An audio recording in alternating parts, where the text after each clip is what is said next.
ating po mga balitang pambansa po muna.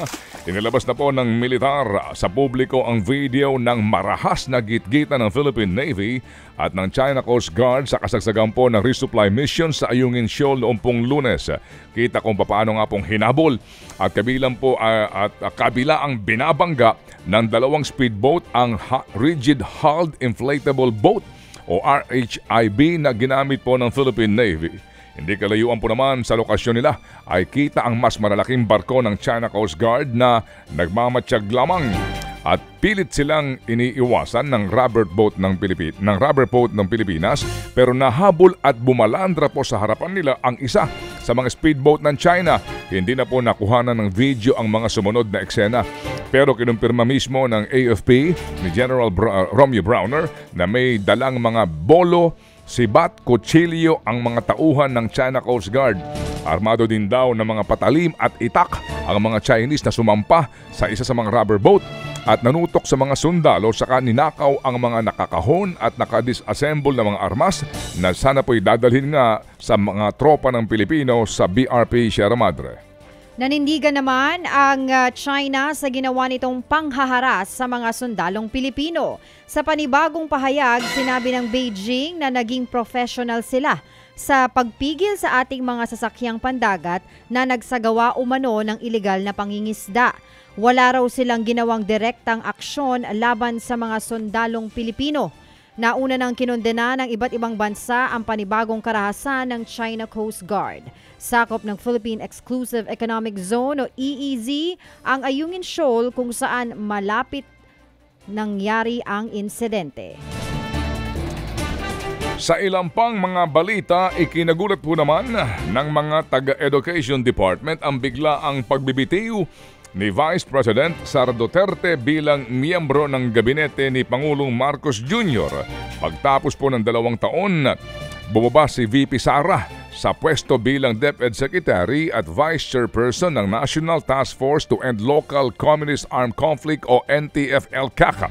Pero kahit na sa kanyang resignation letter, hindi binanggit ng pangalawang Pangulo ang dahilan kung bakit siya nag-resign. Ayon po kay VP Sara, personal niyang kinausap si Pangulong Marcos tungkol sa kanyang pagbibitiw at tinanggap daw naman po ito ng Pangulo.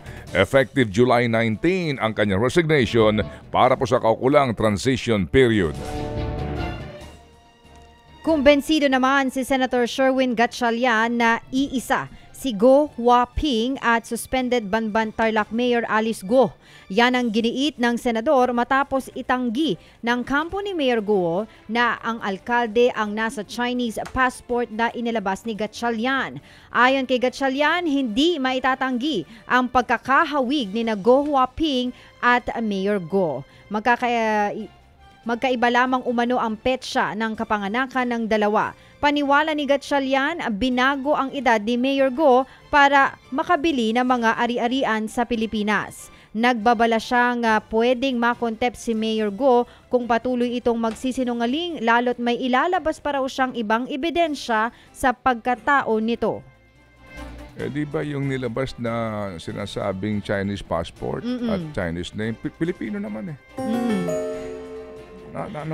Pilipino daw. Hindi, di ba yung kanyang Chinese nakalagay, passport? Pilipino eh. Guaping. Guaping. Yung tatlong guaping, no? O nakita ko yan, yung meme ng mga tao. Di nga. Di ba guaping? Guaping. Oo. Iba yun, iba. Iba yun, iba. Hindi po. Guwaping. Guwaping. Okay. Huwag kang lumihis. Punta ho naman tayo sa lagay po ng panahon. Ngayon po'y mararamdaman ang pagpasok ng weak La Nina sa pagitan po ng Agosto hanggang Oktubre. Mula yan sa kasalukuyan pong El Nino Southern Oscillation Neutral Phase o ENSO na ibig sabihin ay hindi nararanasan ang El Nino o La Nina.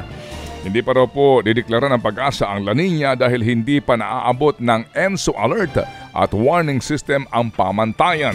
Asahan naman daw ang mga pag-uulan sa katapusan ng taong ito. Ted Filon at DJ Chacha ngayon nasa Radyo 5 92.3 News FM Monday to Friday 6 to 10 a.m.